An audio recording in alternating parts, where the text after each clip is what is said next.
What up, yo? It's Luna the Bright One, giving you guys a tad bit of a view of what I look at sometimes. Hello, hello, and welcome again. Just want to say thank you to all the subscribers. Welcome new ones, welcome old ones, and not old age, just those who have been here with me since go. Thank you to you all, and like this video, if you like it especially, but it gives me credit and puts me up to the recommendations of other people, and that way my work can get out. If you like the channel, if you like the video, subscribe, hit the bell for alerts.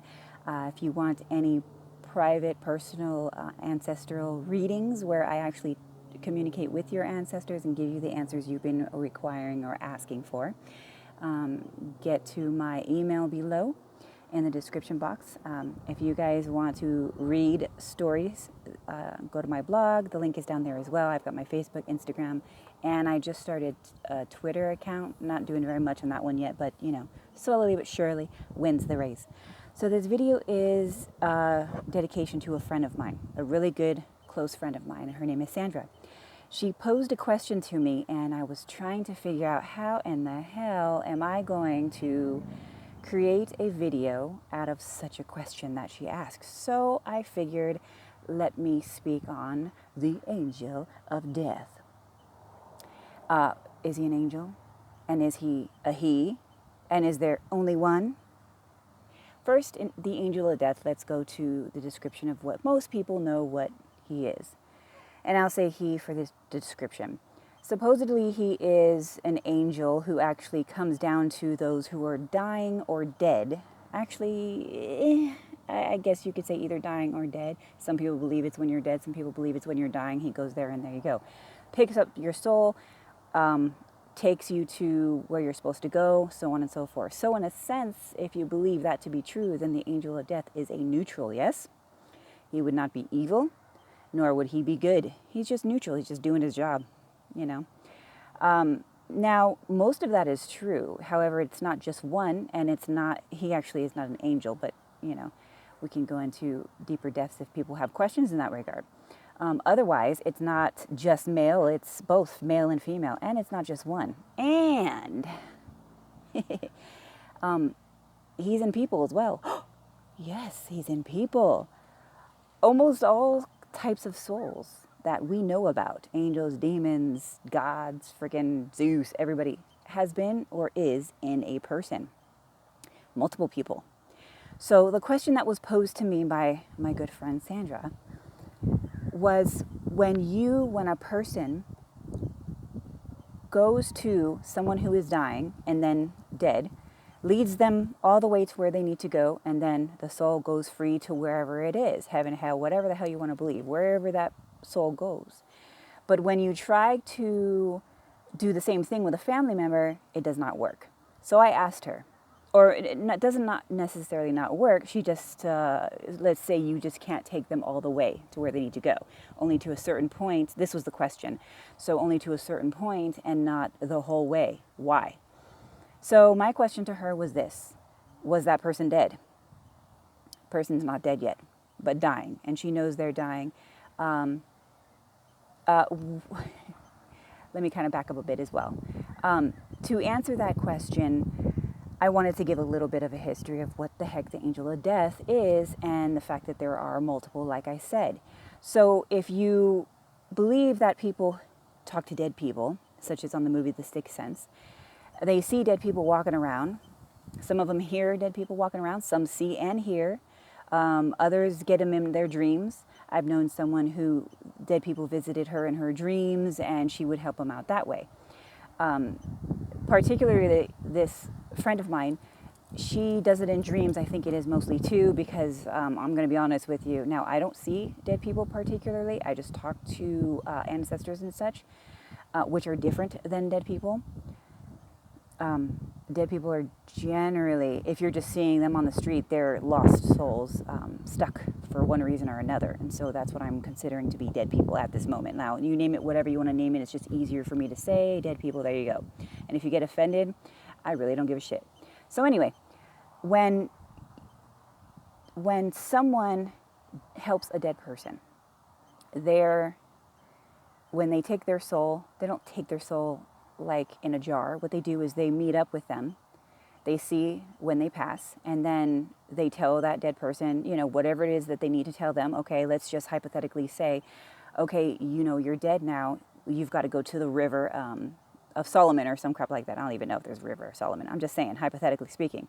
So what they do is the soul goes, death takes that soul to the river of Solomon, and let's say the person just jumps in, blah, blah, blah. There it is. And then the person who played death will wake up and then go on about their normal day. Just like you, just like me.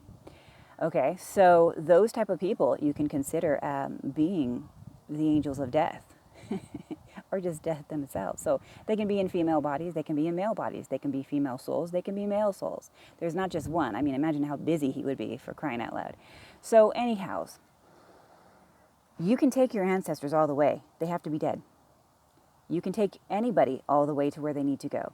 There's only a couple occasions where you cannot. One, if they're dying, it just means that they're not completely dead yet. If you went there, it's because with your family member, this is the only time I've heard of it happening. However, I'm not the be-all, end-all, so it can also happen with other people that you're not family with. This can happen with people who you are connected to, friends, lovers at one point or a lover now. Anyways, so what you do is you'll feel that they're in need, or you think about them, or somehow you have a dream about them. You go to them and you realize that they are dying. Now, in her particular instance, she realized that she's dying and she wanted to take her to wherever she needed to go, but was only able to take her to a certain point, and then her family member had to go by themselves the rest of the way. That could also be a trial before death. Sometimes what they do there is they're finding out, they have one last chance to either do right or do a specific thing they were here to do, one thing or another. Or they're being led to that particular place because something happened at that place that they need to finish up, I guess, lost work or work that unfinished business. There you go. So that's another reason. But they have to be passed away in order for you to be able to take them all the way. So those are a couple of reasons as to why she wasn't able to take her family member.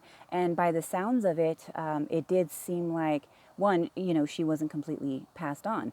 And two, it sounds like this family member has some unfinished business prior to passing away, because if you still have unfinished business, then you are more likely to be stuck here being a dead person, a lost soul walking along the way. Now, again, I don't see them myself. I have people around me who do see them. But these people who do see them, I'm on the fence about making it as though it's their obligation to help them.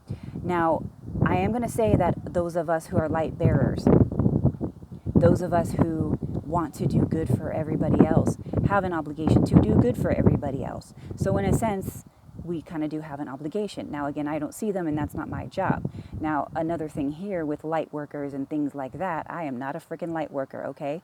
I'm just here to do what I need to do. So, again, I don't put names to what I do, just the name to who I am, which is Luna, the Bright One. So, with people who want to go and help other people, so be it. But I'll tell you what, watch what you do, because if you know anybody who talks to dead people or has seen dead people, you will understand that once they see that you can talk to them, once they see and feel that you can hear them, they will bug the shit out of you. If you've seen the 1994 movie called Ghost with Patrick Swayze and Demi Moore, freaking wonderful movie, by the way, one of my favorites. Anyways, so if you guys have seen that movie, you remember when Patrick Swayze died, and he actually didn't even know, because it was so traumatic, that he was dead. He missed his opportunity to go into the light, which, by the way, don't go into the light. That's a whole nother story. That's a trap. And if you don't believe me, peace, love, and chicken grace. I'm not here to save the world, just here to let you guys know, and you make your own decisions. Anyway, so he, when he wanted to get Whoopi Goldberg's attention and have her help him, he was singing Henry VIII song all day, all night, even when she was trying to sleep. Basically, that's what they do. They'll follow you to your house. They'll talk you. Oh man, the wind is blowing me some freaking wind over here. I mean, some dirt. Okay, so they'll bug the crap out of you. They'll follow you, and sometimes they even want you to take revenge for them because, you know, somehow or another they were killed, and they want you to take revenge on the person who killed them because they have no power to do anything to them.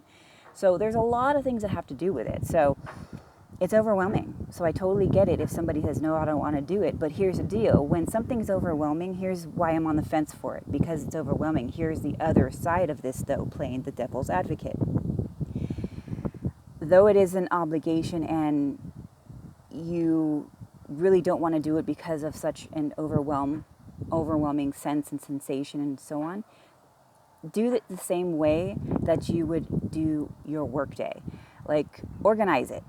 And be strong and tell them, hey guys, like even if you have to say like, hey motherfuckers, fucking chill.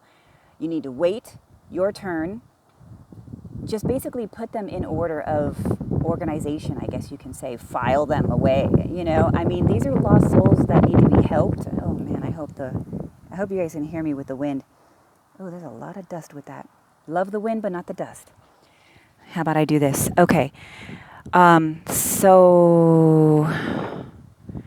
Okay, organizing them. Okay, so yes, organize them.